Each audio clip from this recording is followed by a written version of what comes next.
7 of 10. Now Westbrook trying to get by. This could be it right here. Samaje Christian, that is it. Russell Westbrook has passed his way into NBA history with his 42nd triple-double on the year. Move over, Big O. Murray, Westbrook to win it. He got it.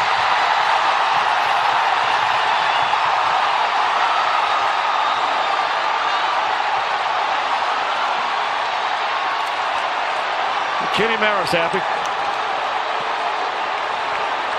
Let's see if they review the timing here. Well, there's no doubt he got this off, and what awareness. What awareness. But see, watch Chandler. He needs to fade out there. He doesn't. Well, that's waiting time. And that is going to do it. Russell Westbrook.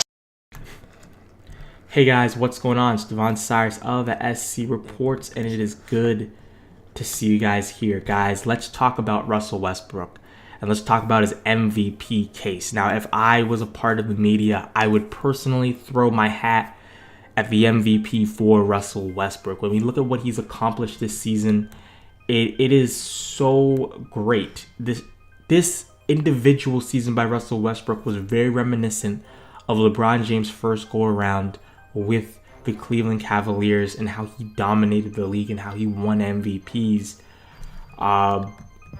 And Russell Westbrook is right up there as terms as single season dominance. So let's just look at some of the things Russell Westbrook has done. Obviously, we know that he finished with a triple-double, 31 points, 10 rebounds, 10 assists, and that was huge. He broke the triple-double single-season record set by Oscar Robertson at 42.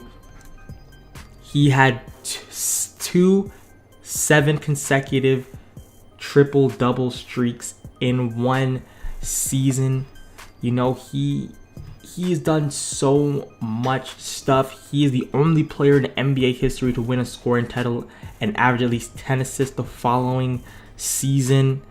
You know, this was just insane. He broke so many records.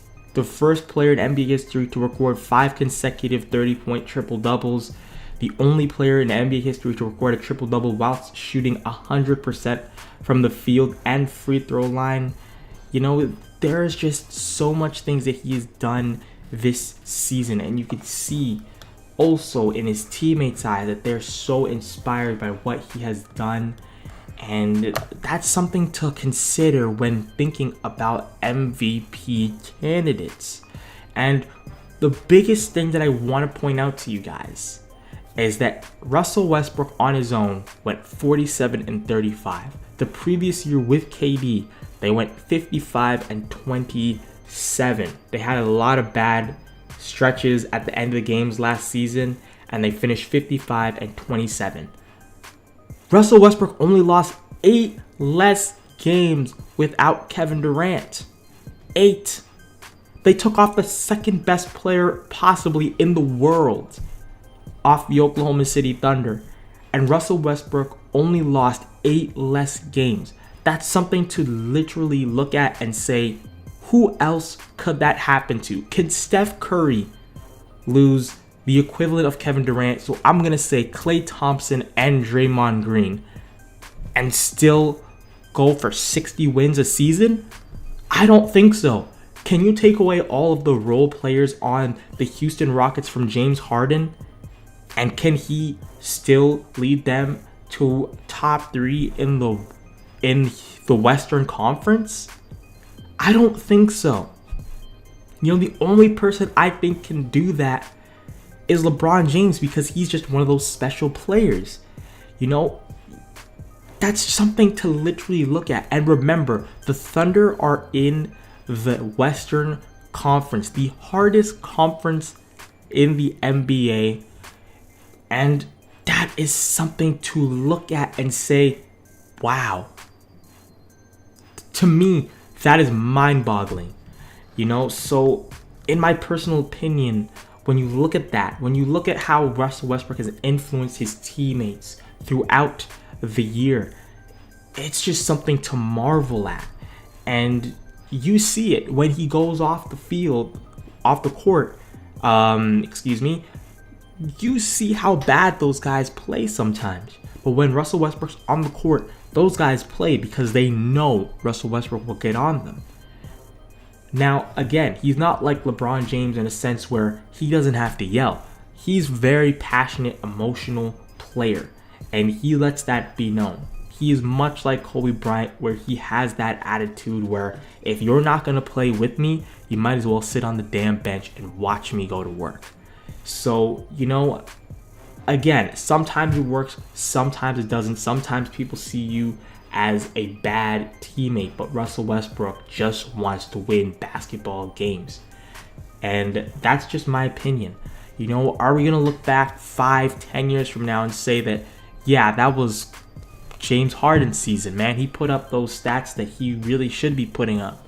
Or are we going to look at the probably one of the most dominant single seasons in NBA history and not give that to Russell Westbrook? Are we going to be okay with that? Houston fans are going to be like, yeah, duh. But I don't know. In my personal opinion, you can't not give it to Russell Westbrook. He deserves it. He has played fantastic. He's only dropped off 8 games without Kevin Durant. And these guys would not be in the playoffs if it weren't for Russell Westbrook. They would be very much a lottery team. And I said, without Russell Westbrook, these guys look good in the preseason. They didn't play it. Russell Westbrook really covered for these guys most of the season. So, in my opinion, if I was a part of the media, my vote would go to Russell Westbrook. But I know how much the media loves teams that are in the top 3. They look at those guys and they give it to them. So, in my personal opinion, it should be, if it is, and they go that way, they're going to go with James Harden. Even though Kawhi should get a really good look, I love Kawhi Leonard. But, James Harden's been also making headlines, and Kawhi, he wouldn't campaign for it, So, yeah, that's my opinion. Let me know what you guys think. Do you agree with me? Do you think that it should be James Harden or Kawhi Leonard? Let me know in the comment section down below. Share this with your friends, and guys, I will see you in the next video. Peace.